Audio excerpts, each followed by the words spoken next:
오늘 본문은요, 이제 다윗의 군사 조직 명단입니다. 언뜻 보면 지루한 행정 기록처럼 느껴지는데요. 하지만 이 본문은 다윗 왕국의 안정이 우연이나 정치력의 결과가 아니라 하나님의 의도하신 질서와 순종의 결과임을 보여주고 있는 본문입니다. 이스라엘은 이전까지 끊임없는 전쟁 속에 있었습니다.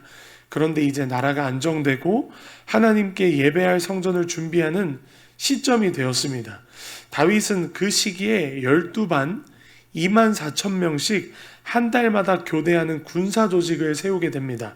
즉 1년 12달 내내 어느 달이든 나라를 지킬 자가 있도록 구성했던 것이었습니다. 오늘 본문 1절은 이렇게 시작합니다.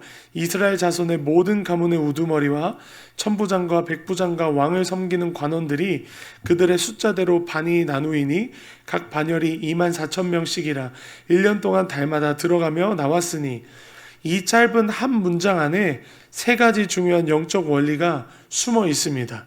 첫 번째, 오늘 본문의 관원들은 왕을 섬겼다라고 말하고 있습니다. 그들의 충성의 대상은 전쟁이 아니라 왕이었습니다. 하나님이 다윗을 왕으로 세우셨기 때문에 그들에게 다윗을 섬기는 것은 곧 하나님께 순종하는 것이었습니다. 순종은 단순히 시키는 대로 하는 것이 아닙니다. 누구의 뜻을 따르고 있는가입니다. 이것이 순종의 본질이라고 할 수 있겠습니다.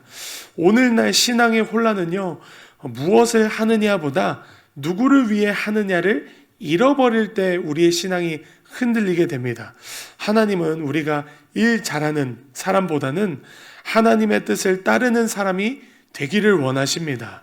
예수님의 기도가 순종의 본질을 가장 잘 보여줍니다. 내 뜻대로 마시옵고 아버지의 뜻대로 하옵소서.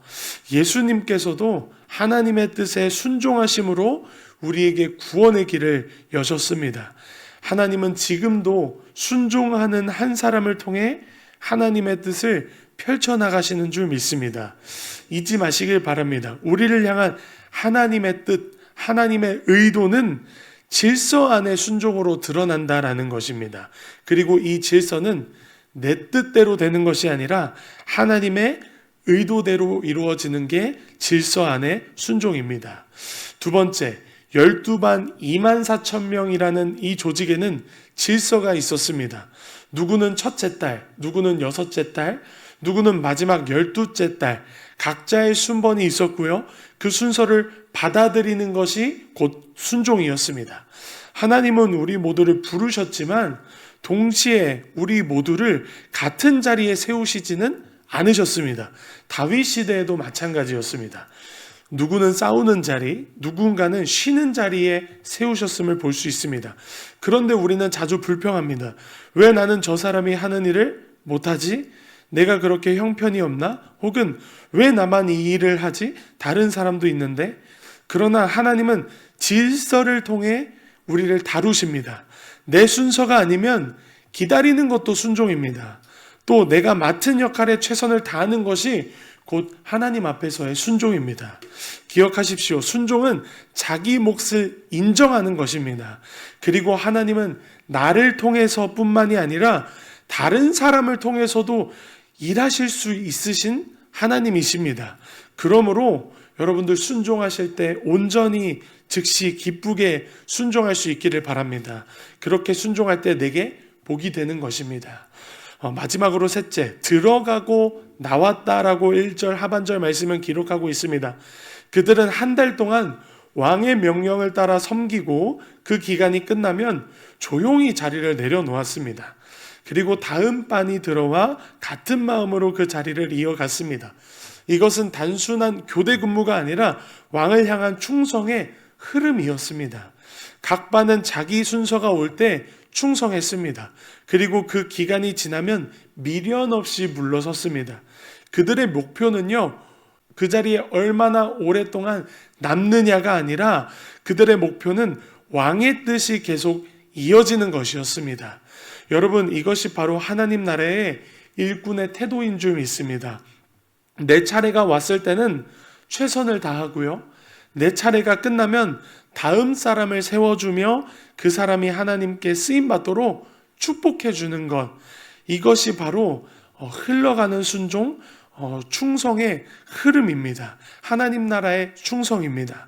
진짜 성숙한 일꾼은 내가 이 일을 끝까지 붙잡아야 하는가라는 생각보다는 하나님이 계속 일하실 수 있도록 내가 지금 맡은 자리를 신실하게 감당하고 있는가를 생각하는 사람이 진짜 성숙한 사람입니다. 예를 들어 어떤 사람은 교회에서 잠시 찬양팀을 섬기고 떠납니다. 그런데 그 사람이 완벽하게 마무리하지 못해도 괜찮습니다.